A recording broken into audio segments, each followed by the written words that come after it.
Igsoon, matod pa sa Proverbs 3:6. Doon ay mga tao nga dili mo dawat sa mga panambagon tungod sa ilahang garbo.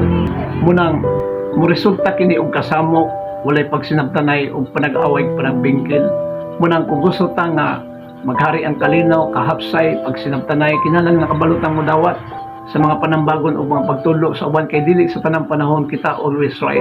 Naay panahon nga masayop ta tungod kay we are not perfect, only God is perfect. So muna mga igsoon, let's be humble, no? Magpaubos sa atong kaugalingon ug mudawat as mga pagtulo sa uban kay naay naa nila nga wala nato.